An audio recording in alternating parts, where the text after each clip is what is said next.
بسم اللہ الرحمن الرحیم۔ السلام علیکم ورحمۃ اللہ وبرکاتہ۔ ہمارے کن 5 چیزوں سے ہمارے پیارے نبی حضرت محمد مصطفیٰ صلی اللہ علیہ وآلہ وسلم نے منع فرمایا ہے؟ اس پہ کوئی شک نہیں کہ ہمارے آخری نبی الزماں حضرت محمد مصطفیٰ صلی اللہ علیہ وآلہ وسلم نے دین اور اسلام کو بہت پھیلایا ہے، اور ان کی 1400 سال پہلے بتائی ہوئی باتیں بھی آج سچ ہو رہی ہیں۔ مکہ کے قریب ایک جگہ تھی جس کا نام اولا تھا، اولا سٹی کہلاتا تھا وہاں کے لوگوں نے پہاڑیوں کو توڑ کے کاٹ کے ٹیڑھی میڑھی اس کے اوپر بلڈنگیں بنائی ہوئی تھیں، اور وہاں پر سبزہ بھی بہت تھا، اور ان کو بہت اللہ نے نوازا ہوا تھا، اور وہ اس کے اندر بہت زیادہ مست تھے اور اللہ کی نافرمانی کرتے تھے۔ یہ قوم ثبوت تھی جو بہت زیادہ نافرمانی میں تھی، اور ان کو بالکل بھی کسی چیز کا لحاظ نہیں تھا، اور یہ اللہ کی نافرمانی کیا کرتے تھے۔ اللہ تعالیٰ نے ان میں سے ایک شخص چنا، حضرت صالح علیہ السلام کو چنا اور نبی بنایا اور ہدایت کے لیے اسی بستی میں بھیجا، لیکن پھر بھی ان لوگوں کو ہدایت نہ ملی، اور یہ اسی طرح کے کام کرتے رہے، اور ان کے یہاں بہت زیادہ برائی پھیل گئی تھی۔ ان کی بار بار ہدایت پر کوئی ہدایت نہیں لیتا تھا، اور اسی طرح برائیاں جنم لیتی چلی گئیں، اور رات ہی رات اللہ تعالیٰ نے اس بستی کے اوپر بہت سخت عذاب بھیج دیا۔ ان لوگوں نے حضرت محمد مصطفیٰ صلی اللہ علیہ وآلہ وسلم کی معجزاتی اونٹنی کو بھی ذبح کر دیا، اور اس بستی پہ ایسا عذاب آیا کہ یہ بالکل ختم ہو گئی۔ اب دوسری چیز جو حضرت محمد مصطفیٰ صلی اللہ علیہ وسلم نے فرمائی کہ ایک دفعہ وہ وہاں سے گزر رہے تھے، ان کا قافلہ گزر رہا تھا، تو انہوں نے صحابہ کرام سے کہا کہ اس بستی میں بالکل پڑاؤ نہیں ڈالنا، اس سے تھوڑے آگے جانا، یہ وہ بستی ہے جہاں پہ اللہ تعالیٰ نے عذاب بھیجا تھا، یہاں پہ کھانا پینا رہنا کچھ بھی صحیح نہیں ہے، اس سے آگے چلے چلو، اگر کوئی غلطی سے چلا جائے تو صرف استغفار اور اللہ سے توبہ کرتا ہوا وہاں سے گزر جائے۔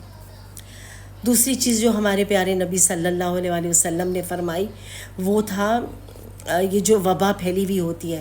انہوں نے فرمایا کہ جب آپ کسی شہر میں یا کسی جگہ وبا پھیلی ہو تو وہاں آپ نہ جائیں۔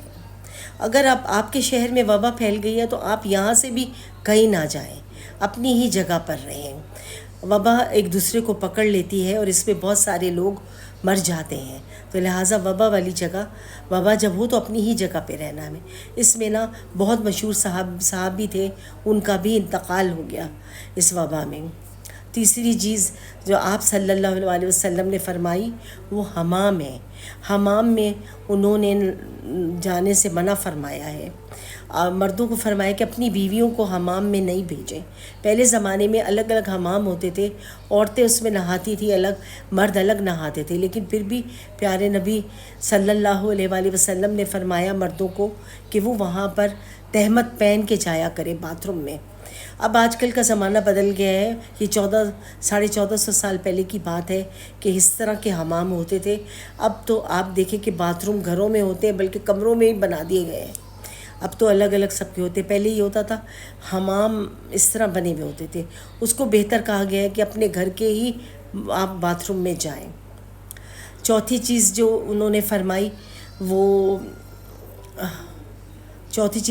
تھی وہ یہ ہے کہ بھی ایک دوسرے کے آپ نجومی کے پاس جانا، نجومی کے پاس جا کے اپنا ہاتھ دکھانا۔ پیارے نبی صلی اللہ علیہ وآلہ وسلم نے فرمایا کہ نجومی کو ہاتھ دکھانا شرک میں آ جاتا ہے، یہ گناہ ہے۔ پہلے کی معلومات لینا، لوگ آج کل آپ دیکھیں بہت زیادہ دلچسپی شو کرتے ہیں معلومات لینے میں، اور بار بار جا کے نجومیوں سے پوچھ رہے ہوتے ہیں، فیوچر کے بارے میں پوچھ رہے ہوتے ہیں کہ آگے کا ہمیں معلومات دے دو، آگے کیا ہوگا، ہمیں کوئی نہ کوئی پتہ چل جائے، پھر اس پر یہ لوگ عمل کرنا شروع ہو جاتے ہیں۔ اس لیے اس چیز کو منع فرمایا گیا ہے، اور اس سے یہ بھی فرمایا کہ 40 سال کی آپ کی عبادت چلی جاتی ہے، اور آگے 40 دن تک آپ کی عبادت قبول نہیں ہوگی، تو اس چیز سے بچیں۔ اور 5ویں چیز یہ فرمائی کہ بھئی ایک دوسرے کے ماحول کا اثر لینا۔ ماحولیاتی اثر جو ہوتا ہے نا وہ انسان کی زندگی پہ بہت زیادہ اثر انداز ہو جاتا ہے. کبھی بھی کسی کے ماحول کا اثر نہیں لینا. آپ دیکھیں جیسے انڈیا اور پاکستان کا ایک ہی شادیاں ایک جیسے طریقے سے ہوتی ہیں. جیسے ہماری شادیوں میں جو رسومات ہوتی ہیں وہ ان کی بھی شادیوں میں ہوتی ہیں. ایسی رسومات سے بچنا، ایسی چیزوں سے بچنا. جیسے ہمارے بچے بھی باہر پڑھنے جاتے ہیں تو وہ انگریزوں کا ماحول اپنا کے آ جاتے ہیں. ماحول ہمیشہ صاف ستھرا ہونا چاہیے. اگر آپ کسی دینی ماحول میں جاتے ہیں تو دین کی باتیں سن کے آتے ہیں. اگر آپ مسجد ہم جا رہے ہوتے ہیں تو وہاں نماز پڑھ کے آ رہے ہوتے ہیں. تو اسی طرح ہمیں ان باتوں پہ، اچھی باتوں پہ عمل کرنا چاہیے اور ان 5 جگہوں پہ جانے سے اور معلومات لینے سے بچنا چاہیے. اللہ تعالی ہم سب کو ہدایت دے اور یہ پیارے نبی حضرت محمد مصطفیٰ صلی اللہ علیہ وآلہ وسلم کا مہینہ ہے. اس میں جتنا زیادہ ممکن ہو درود شریف پڑھیں، کثرت سے درود شریف کا رکھیں.